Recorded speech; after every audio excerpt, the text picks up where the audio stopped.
Predicting weather for the near future is a complex task. Forecasting for the long term is even more complicated. When it comes to forecasting fire season, many factors are taken into consideration. One of the things meteorologist Brian Henry with the Northern Rockies Coordination Center looks at is whether it's a La Nina year. La Nina and El Nino, they play a pretty big role. Okay. And also the transition between El Nino and La Nina plays a role as well, and the timing of that transition. But before we start talking about how La Nina impacts fire season, let's talk about what La Nina is. It's a period of time when water temperatures in the Pacific near the equator are unusually cold. This typically wintertime phenomena occurs every 3 to 5 years.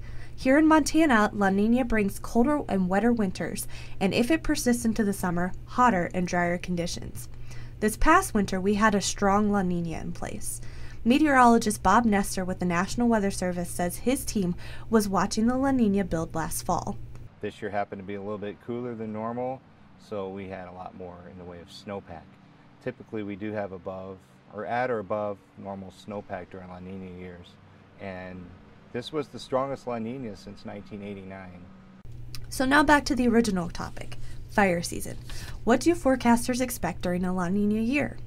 Usually in this type of a scenario where we're transitioning out of a La Nina, in this case we're transitioning out of a very strong La Nina into neutral conditions for the summertime, we have not typically had a severe fire season.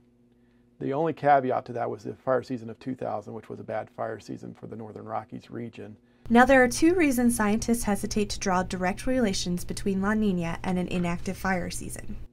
We only have about 1.5 cycles worth of data to really analyze, just because the climate record that we have to examine is only about 100 years long, or give or take. The Earth goes through a large-scale version of La Nina called negative Pacific decadal oscillation, or negative PDO. This phase can last up to 30 years and can strengthen a La Nina pattern. So only a limited amount of records exists with similar climate setups. Fire season is most highly dependent on what happens in the spring. The amount of rain and our daily temperatures through May and June play a big part in how fire season will turn out. But there's also many other factors forecasters consider. So the bottom line is, meteorologists use La Nina as a guideline for forecasting fire season, but it may be decades before we have enough hard evidence to draw a direct relationship. I'm Chrissy Kohler for Montana's news station.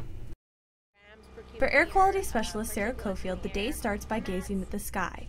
But anyone can clearly see the skies are smoky in western Montana, so what is she looking for? I'm looking to see how thick the smoke is. I mean, that seems kind of simple, but we're trying to find out how far can you see through the smoke, because the opacity of the smoke kind of lets you know what kind of particulate levels you have in the air. Sarah doesn't use just her eyes to determine the quality of the air. Meters at several locations across the county give her a better idea of what she's dealing with. It draws in the air up through here, and then down in this area it separates out to the smaller particulates, and that's what we're really interested in, because those can burrow really deep into your lungs and even into your bloodstream and cause some serious health effects. She also looks at the weather report to determine whether the smoke will mix out during the day or not. I go through and I look at as much information as I can get. You know, I'm looking for wind direction, wind speed, mixing heights for the smoke, so it can be expected to actually break out of the valley. Based on all this information, she then determines what level to rate the air quality for the day. The health advisories basically range from, good to hazardous. When it's unhealthy for sensitive groups, that's when, visibility is between 5 and 9 miles, and people with cardiovascular and respiratory diseases are likely to be feeling some of the effects. When it becomes unhealthy, that's when you're looking at visibility is between 2 and 5 miles, and that's when you want to maybe curtail if you're going to go for your run or not. In Missoula, I'm Chrissy Kohler for Montana's news station. All around downtown Missoula, people were trying to stay cool as temperatures soared into the upper 90s, but too much exposure to the heat can lead to a serious problem. Heavy sweating, paleness, dizziness, severe headaches, tiredness, weakness, the nausea and vomiting. These are some of the symptoms of heat illness, according to Cindy Hotchkiss, a nurse with the Public Health Department. But there are ways to avoid getting sick.